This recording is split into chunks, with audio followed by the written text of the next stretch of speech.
नमस्कार, जय हिंद। स्वागत है आप लोगों का दृग द टारगेट के ऑनलाइन प्लेटफॉर्म पर।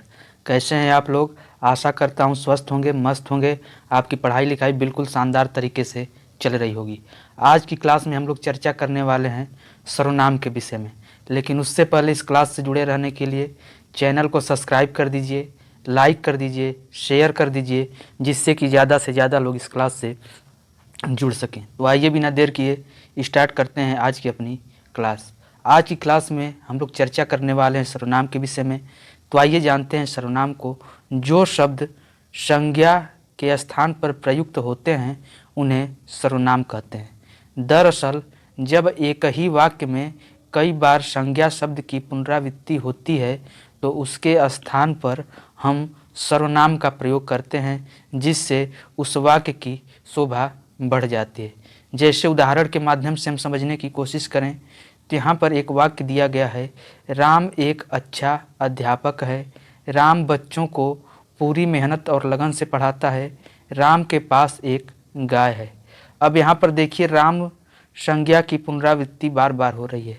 अगर हम यहाँ राम के स्थान पर वह कर दें और राम के स्थान पर यहाँ उसके कर दें, अब इस वाक्य को पढ़ें तो राम एक अच्छा अध्यापक है, वह बच्चों को पूरी मेहनत और लगन से पढ़ाता है, उसके पास एक गाय है। अब हम जिस संज्ञा की बार बार पुनरावृत्ति हो रही थी उसके स्थान पर हम नए शब्द वह और उसके लगा दिए, जिससे इस शब्द की शोभा बढ़ गई। तो यह संज्ञा के स्थान पर जो वह और उसके शब्द प्रयोग हुए, इन्हीं को हम सर्वनाम कहते हैं। अर्थात जो संज्ञा के स्थान पर प्रयोग हो उसे ही हम सर्वनाम कहते हैं। आइए जानते हैं अब सर्वनाम के प्रकार के बारे में। तो सर्वनाम 6 प्रकार के होते हैं: पुरुषवाचक सर्वनाम, निश्चयवाचक सर्वनाम, अनिश्चयवाचक सर्वनाम, संबंधवाचक सर्वनाम, प्रश्नवाचक सर्वनाम और निजवाचक सर्वनाम। आइए अब एक एक सर्वनाम पर हम लोग चर्चा करते हुए आगे बढ़ते हैं।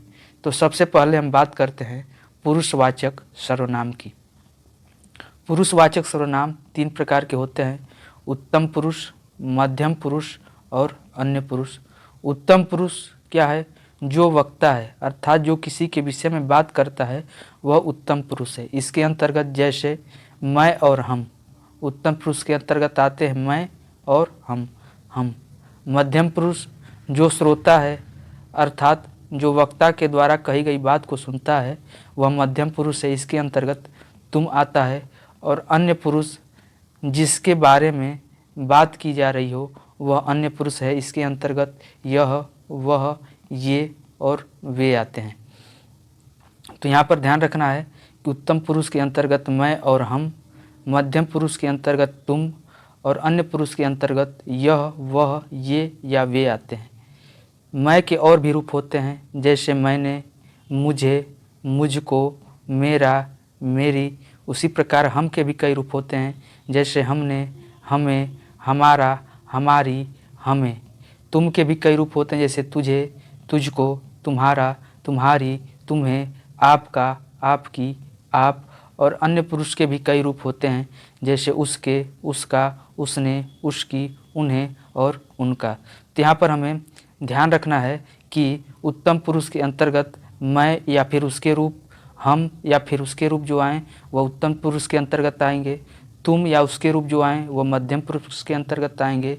वह, यह, ये या वे या फिर उसके जो रूप आएँ वह अन्य पुरुष के अंतर्गत आते हैं। जैसे उदाहरण के माध्यम से हम समझें तो यहाँ पर लिखा है कि मैं स्कूल जाता हूँ, तो मैं किसके अंतर्गत आएगा? उत्तम पुरुष। तो इसमें कौन सा आ जाएगा? उत्तम पुरुष। वहीं हम खाना बनाते हैं तो हम भी किसके अंतर्गत आता है? उत्तम पुरुष के अंतर्गत। तुम सुबह से पढ़ नहीं रहे हो तो तुम किसके अंतर्गत आ जाएगा? मध्यम पुरुष के अंतर्गत। वह स्कूल गया तो वह किसके अंतर्गत आएगा? अन्य पुरुष के अंतर्गत। ये लोग गाना गा रहे हैं तो ये किसके अंतर्गत आएगा? अन्य पुरुष के अंतर्गत। मैंने तो आपसे बताया था कि वह ईमानदार व्यक्ति है। अब इसमें मैंने आ गया तो मैंने किसका? मैं का रूप है, तो किस में आ जाएगा? उत्तम पुरुष में। आप किसका रूप है? तुम का रूप है, तो किस में आ जाएगा? आपका मध्यम पुरुष में। और वह किस में आ जाएगा? अन्य पुरुष में। तो इस बात को ध्यान रखना है कि उत्तम पुरुष में मैं, हम मध्यम पुरुष में तुम और अन्य पुरुष में यह, वह, ये और वे। अब बात करते हैं निश्चयवाचक सर्वनाम की। तो निश्चयवाचक सर्वनाम दो प्रकार के होते हैं, एक निकटवर्ती और दूसरा दूरवर्ती। निकटवर्ती क्या, जो निकट का बोध कराए, जैसे यह, ये। दूरवर्ती जो दूर का बोध कराए, वह दूरवर्ती होते हैं, जैसे वह और वे। उदाहरण के माध्यम से समझें तो यह मेरी किताब है, यह यहाँ पर जो है कि निकट का बोध करा रहा है, तो यह निकटवर्ती हो जाएगा। और यह निश्चितता का भी बोध करा रहा है, तो निश्चयवाचक सर्वनाम के अंतर्गत निकटवर्तीय सर्वनाम है। ये मेरे हथियार हैं, यह गाय मीठा दूध देती है, वह उनकी मेज है, वह जो है कि दूरवर्ती का बोध करा रहा है और निश्चितता का भी बोध करा रहा है, तो यहाँ पर निश्चयवाचक दूरवर्ती सर्वनाम हो जाएगा। वे भी दूर का बोध करा रहा है तो दूरवर्ती हो जाएगा। वह लड़का दिल्ली गया, यह भी दूर का बोध करा रहा है, तो यहाँ पर जो है कि निश्चयवाचक सर्वनाम के अंतर्गत दूरवर्ती सर्वनाम हो जाएगा। यहाँ पर एक बात ध्यान देना है कि यह, वह, ये और वे अन्य पुरुष के अंतर्गत आते हैं, लेकिन जहाँ पर ये पुरुष का बोध कराएं वहाँ पर अन्य पुरुष के रूप में प्रयुक्त होते हैं, और जहाँ पर यह निकट या दूर का बोध कराएं वहाँ पर निश्चयवाचक सर्वनाम के रूप में प्रयुक्त होते हैं। जैसे उदाहरण देखें तो यहाँ पर है कि वह स्कूल गया, तो यहाँ पर जो वह आ रहा है यह पुरुष का बोध करा रहा है, अर्थात यहाँ पर पुरुषवाचक सर्वनाम के अंतर्गत यह अन्य पुरुष हो जाएगा।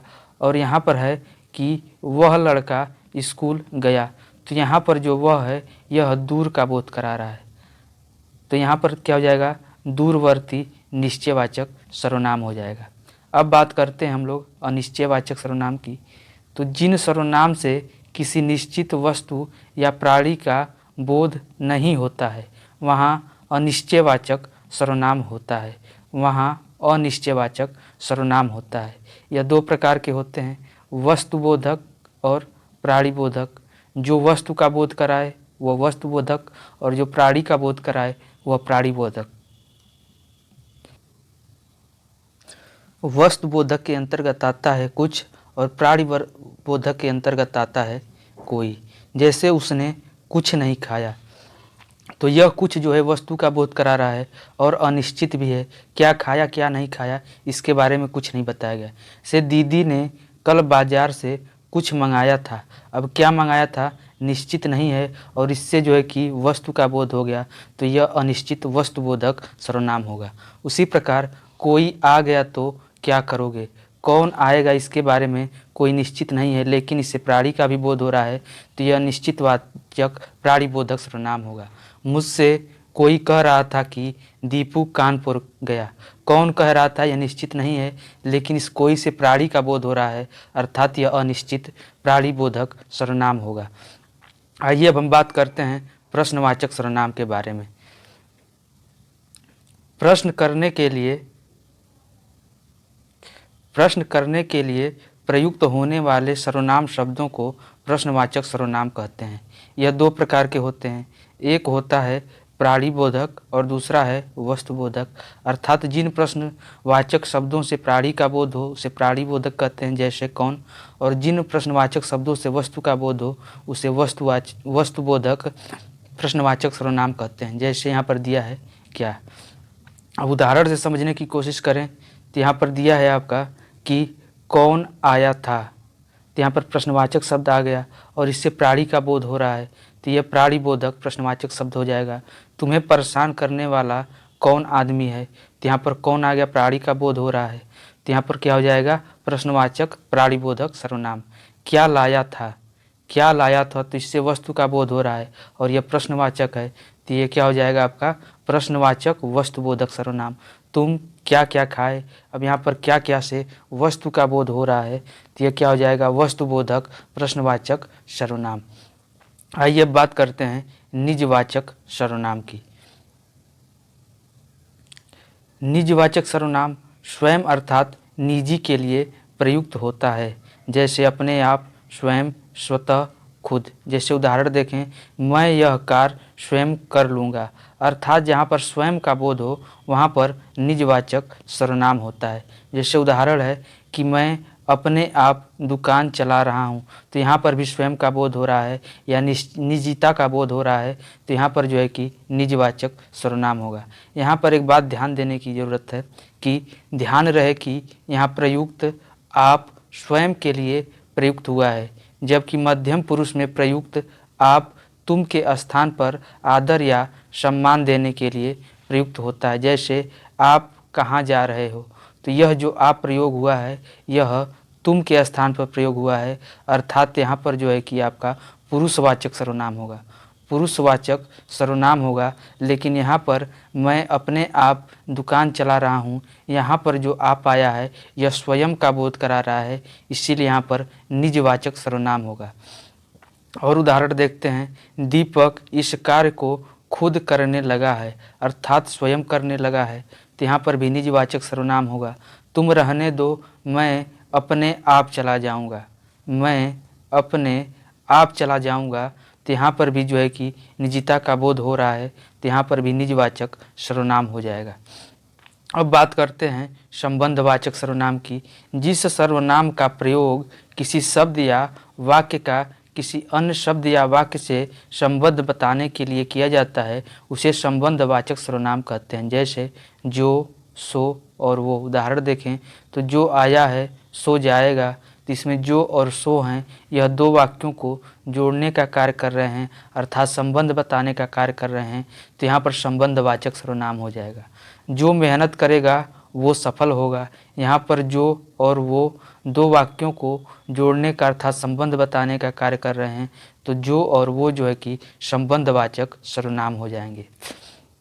आइए देखते हैं अब तक हम लोगों ने क्या पढ़ा।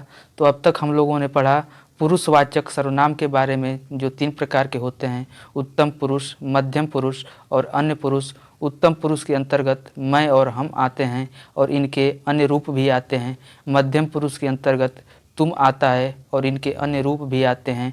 और अन्य पुरुष के अंतर्गत यह, ये, वह, वे, ये लोग, वे लोग और इनके अन्य रूप भी आते हैं। दूसरे नंबर पर हम लोग पढ़े निश्चयवाचक सर्वनाम के बारे में। यह भी 2 प्रकार के होते हैं। एक होता है निकटवर्ती, इसके अंतर्गत यह और ये आते हैं। दूसरा होता है दूरवर्ती, इसके अंतर्गत वह और वे आते हैं। तीसरे नंबर पर हम लोग चर्चा किए अनिश्चयवाचक सर्वनाम के बारे में। यह भी 2 प्रकार के होते हैं, एक प्राणिबोधक और एक वस्तुबोधक।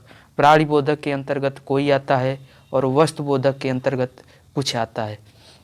उसके बाद हम लोग चर्चा किए थे संबंधवाचक सर्वनाम के बारे में, जिसके अंतर्गत जो, सो और वो आते हैं।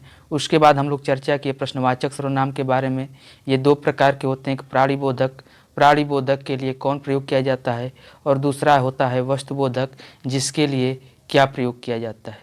उसके बाद हम अगले सर्वनाम निजवाचक सर्वनाम के बारे में चर्चा किए, जिसमें कि स्वयं का बोध होता है और इसके अंतर्गत आप, स्वयं, खुद या स्वतः आते हैं।